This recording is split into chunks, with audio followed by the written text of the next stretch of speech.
Prepare for reenacting to that scene in Psycho. Only this time, you have a mace.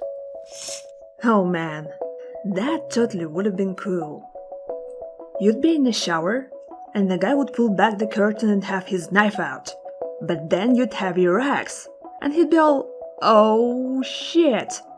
And you'd be all like, "Can I ask you a question?" Oh well, it feels so good to be clean for once, and you're pretty happy about it. Quick change so you can bring the smackdown on some muffos. Use towel as a heroic cape.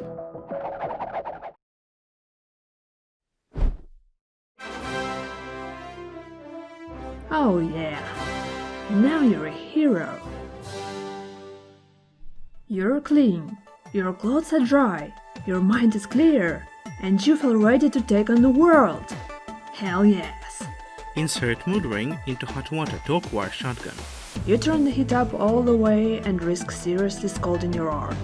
It boosts you up pretty high, but not high enough. If your mind is set on pulling the shotgun out using temperature instead of your emotions, it is a mood ring after all. You may be able to find something hotter and pull the shotgun out, but at the price of permanent injury and/or disfiguration. Likewise, if you try to freeze yourself. Hypothermia ain't cool, bro. Is that a camera on the wall? A camera? Don't be ridiculous. Who in their right mind would put a camera in the bath? Oh god. Oh god, it's looking right at you. But you know what it's trying to do. These things are pure evil. Always trying to hook you into posing and doing all sorts of random and stupid things in front of them, just to keep them happy. That's just how cameras work. You're pretty shaken by the fact that you may have been watched while you took that shower. But it's probably too late to do anything about it at this point.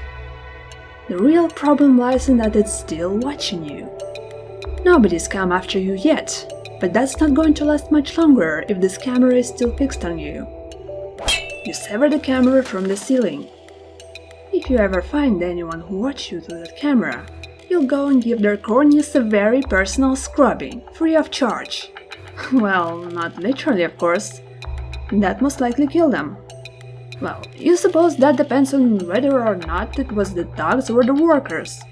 And perhaps maybe if it was a passing glance, or if they were obsessed and constantly checking all the bathroom cameras, or maybe if they were only... You're thinking about this too hard. Cameras down, you're safe again. What now? This bathroom's pretty big, and even though you'll be able to use the light from here to partially light up the halls, you're reluctant to return to the darkness just yet.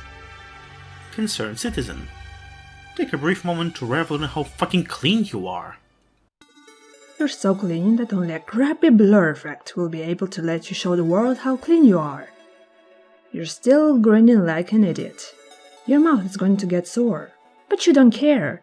You're squeaky clean. Go to the other side of the fort wall you made.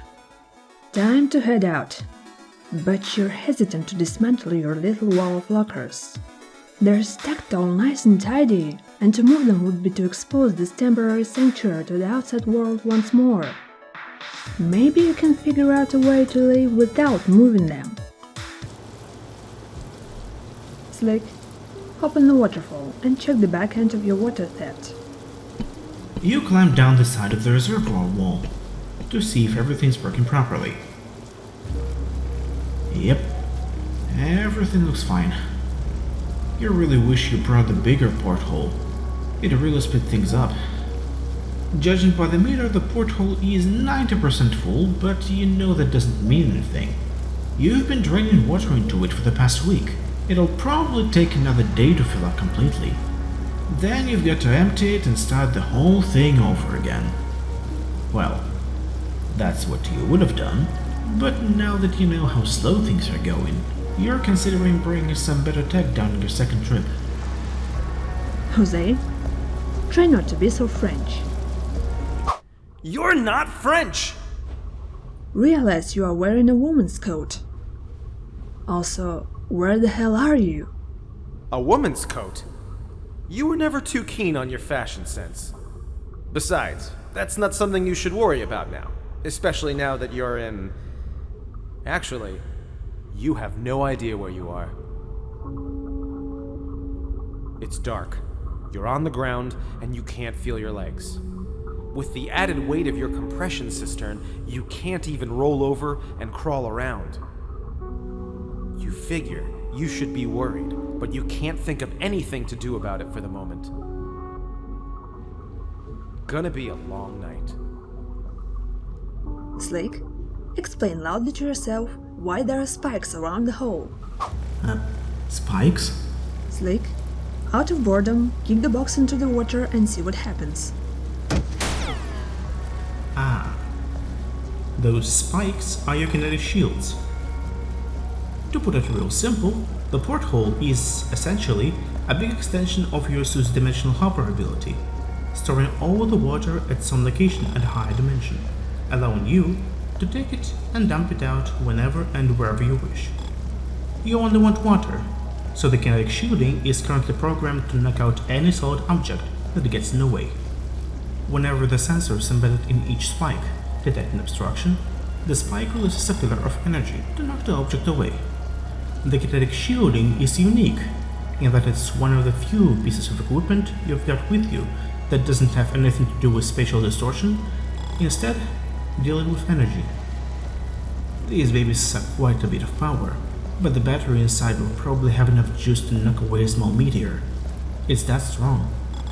You can change the shield setting on the console attached to the porthole, but everything is working pretty well as it is. Concerned citizen, get a name for crying out loud. Be Clarice. Clarice is a fine name. Clarice? Yeah, that's a nice name. If you're living in 1920s. Names are for sissies. Yeah, they totally are. If there's one thing that sticks with you throughout your life, it's your name. So you'd better hope your parents picked a damn good one. To be completely honest, your original last name was awesome, but has worn a bit thin over the years. You've gotten sick of everyone telling you how much respect you have or haven't gotten over and over throughout your childhood, so these days you just tell them your last name is Cohen. Connie Cohen. Of course, now some of them think you're Jewish, but it isn't as bad. Also, when you think about it, you're technically not lying. Sort of. If you can make the connection. But enough about names. They're silly. Connie Cohen. Climb on unstacked lockers and look over the wall before you leap. Up we go. Nothing too interesting. Guess you'll just hop over. Screw the lockers, you can put them up later. Bust through them in the most awesome fashion possible. Oh crap, just like in action figure commercials. You've done so many things you've always wanted to do today. Definitely puts a smile on your face. Slick, jump into the water out of boredom. Why did you do that? Connie, heroically frolic out of the bathroom. You're not that happy. Sheesh. See if you can spot a light switch in the hallway from the illuminated doorway. Yeah, there's one right here. You doubt it'll work because lights are supposed to be in the ceiling, not in a shattered mess on the ground. Bit of a low ceiling. If you had some light bulbs, you'd be able to easily replace the broken ones. Well, you can either move forwards or go back and check on that worker. Flush, Tazza the hell out of those collapsed lockers. Be majorly pissed about it too.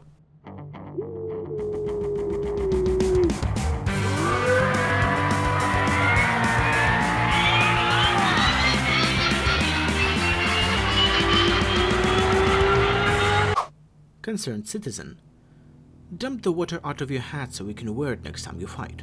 You dump all the water out of your helmet and put it on. Might as well use it while you can. Head forwards. Try the light switch anyway since it might illuminate other areas. Flipping the switch makes the sockets in the ceiling spark a little. Feel your way around in the dark again.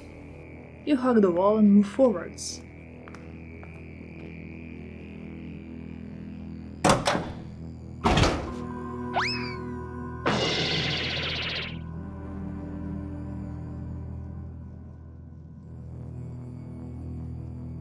You noticed a light at the end of the hallway and headed straight for it.